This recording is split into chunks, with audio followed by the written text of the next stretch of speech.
Hello everyone, Assalamu alaikum. Welcome to my YouTube channel Talent Academy.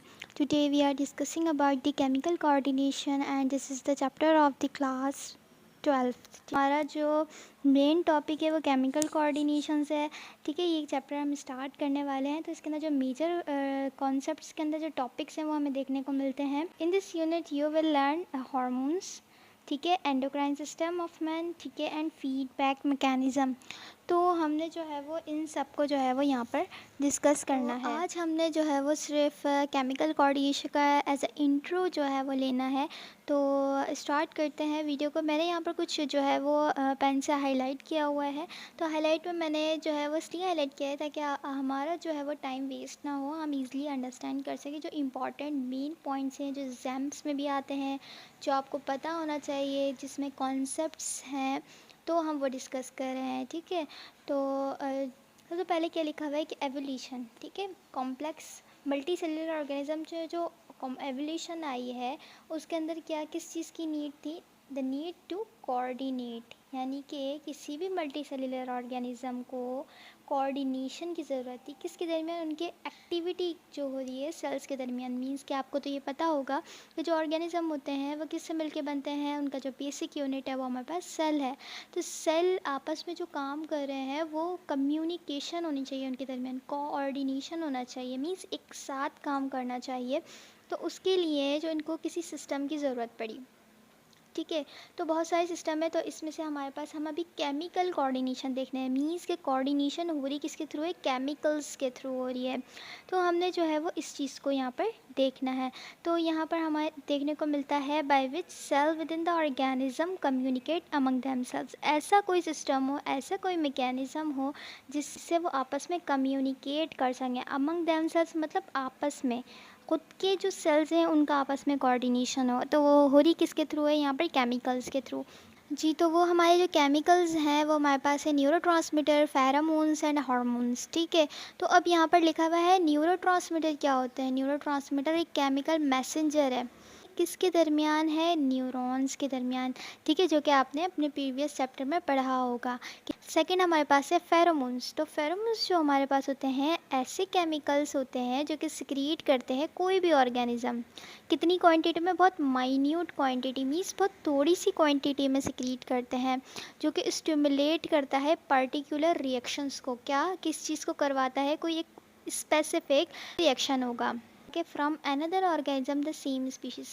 अब आपको हो सकता है ये समझ ना आया हो, तो मैं बता देती हूँ कि जो फेरोमोन्स होते हैं वो ऐसे केमिकल्स होते हैं जो सिक्रीट करते हैं कोई एक ऑर्गेनिज्म बहुत थोड़ी सी क्वांटिटी के अंदर, और जो स्टिमुलेट करवाते हैं कोई एक रिएक्शन को दूसरे ऑर्गेनिज्म में। मींस एक सिक्रीट कर रहा है और दूसरे ऑर्गेनिज्म को स्टिमुलेट करवाता है। तो ऐसा ज़्यादातर रिप्रोडक्शन में होता है। जैसे तो ये ज़्यादातर हमारे पास रिप्रोडक्शन के अंदर होता है, जिसके अंदर जो मेल फ्रॉग होता है और फीमेल फ्रॉग होती है। ठीक है, फीमेल फ्रॉग जो है वो हमारे पास एग्स को ले कर देगी वाटर के अंदर। एग ले कर दिए फीमेल ने, लेकिन मेल को पता चल जाएगा। किस तरह पता चलेगा? फेरोमोन्स रिलीज़ करेगी।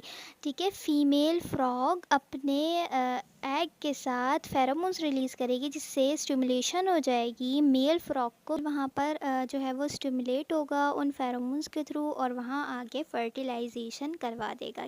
तो ये जो आप लोगों को डायग्राम दिख रही है ये हमारे पास जो है ऑर्गन्स के साथ जो है वो बॉडी पार्ट्स के साथ जो इनके हार्मोन्स की नेम यहाँ पर लिखे हुए हैं। तो इनको जो है वो हम वन बाय वन वैसे ही पूरा पढ़ लेंगे। इन द एंड हम जो है वो चार्ट को देखेंगे जब हम पूरा डिस्कस कर लेंगे। ये समरी है ऐसा। ठीक है, आगे चलते हैं हमारे। जी, तो अब हम क्या कह रहे हैं कि हार्मोन, यानी कि जो हार्मोन वर्ड है वो ग्रीक वर्ड है, इसका मतलब है एक्साइट। एक केमिकल मैसेज होता है जो कि सिक्रीट करता है स्पेशलाइज्ड टिश्यूज़ के थ्रू।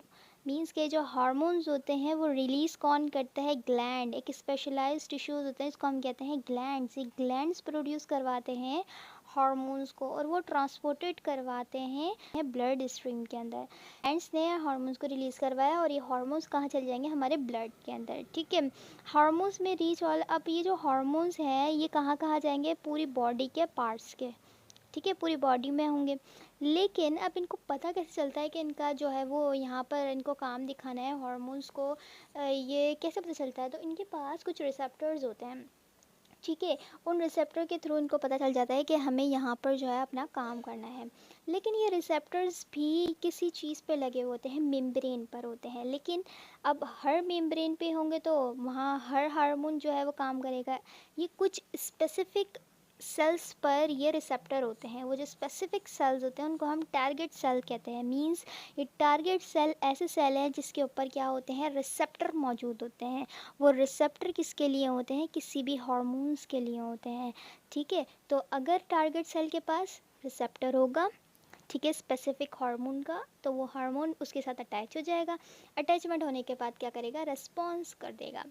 ठीक है, और ये हार्मोन ट्रैवल करते हैं ब्लड स्ट्रीम में, अपना स्पेसिफिक रिस्पॉन्स दिखाते हैं, और वहाँ पर अगर सिलेक्टेड टारगेट सेल मौजूद होगा, ठीक है, पर टारगेट सेल है लेकिन वहाँ पर कोई रिसेप्टर नहीं है, तो मतलब क्या है, ये इग्नोर कर देंगे उसको। ठीक है, हार्मोन्स वहीं पर ही अपना रिस्पॉन्ड करेगा जहाँ पर टारगेट सेल होगा, और टारगेट सेल के पास क्या होते हैं, रिसेप्टर्स होते हैं।